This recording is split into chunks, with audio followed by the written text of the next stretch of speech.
This is Lushi Days, who is our esteemed sponsor. And of course, how can we forget Prem Narayan ji and Sons Jewelers, 100% purity and trust. जी हाँ, करीबन 25 साल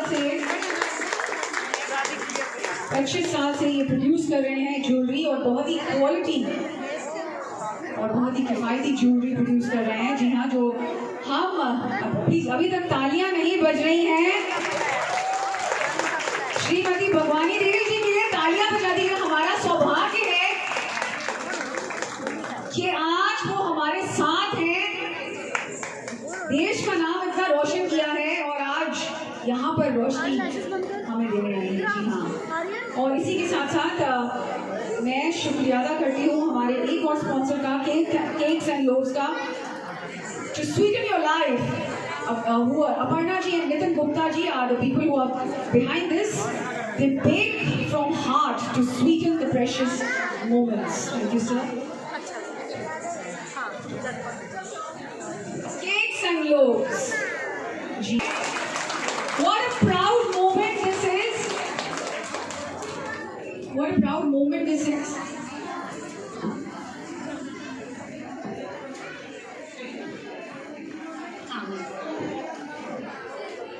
All right, great. हमारे साथ श्रीमती भगवानी देवी जी हैं। मैं नाम ठीक से पुकार रही हूँ इनका? ओके। और आपका क्या नाम है? विकास डागर जी इनके सुपुत्र हैं, पोते हैं। और मैं चाहती तो हूँ कि मैम भी दो लफ्ज बोले।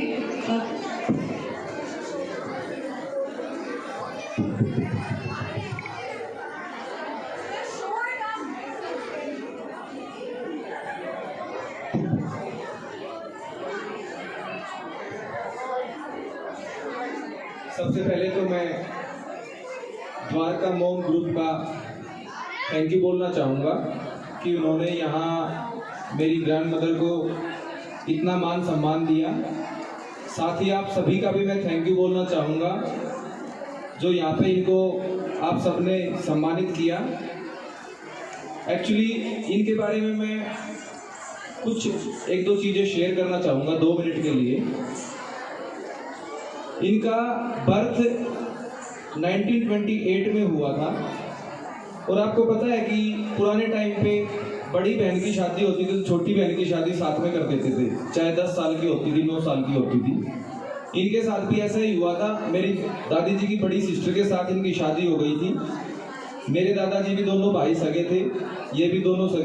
घर आई थी, आने के बाद 2 साल बाद इनका एक बेटा हुआ था, वो एक्सपायर हो गया।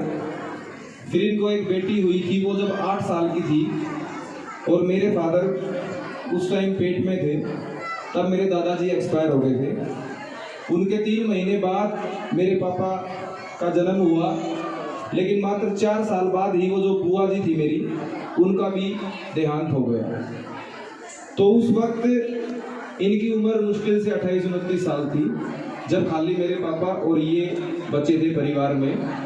हमारा परिवार बड़ा है, इनकी बहन सगी साथ में थी, तो धीरे धीरे बिल्डअप परिवार होता गया। और इनके संघर्ष को देखकर कई बार हम भी पूरा परिवार स्तब्ध रह जाते हैं कि किस कंडीशन से उठ के इन्होंने इस परिवार को बनाया। जब मैंने खेलना शुरू किया तो खेलने के बाद जब कई बार मेडल्स आते थे तो ये कई बार उन मेडल्स को निहारती थी। कई बार हमसे बातों बातों में कहती थी कि हम कबड्डी खेलते थे, हम ये खेलते थे। तो स्पोर्ट्स का इन्होंने कई बार हमारे सामने जिक्र किया और कुछ वो मेडल्स निहारती थी, तो हमारे दिमाग में कहीं ना कहीं ये था कि इनका स्पोर्ट्स का कोई टैलेंट है जो कहीं दबा हुआ था। कोरोना से पहले कुछ सोचा था, लेकिन फिर कोरोना आ गया। पिछले दिसंबर की बात है, एक घर में शॉर्टपुट पड़ा हुआ था, वो इनके हाथ में शाम को दिया, तो इन्होंने रिस्पॉन्स नहीं दिया। अगले दिन सुबह 5 बजे उठ के आ गई, बोली मेरे को वो एक बार दिखाइए क्या दिखा रहा था।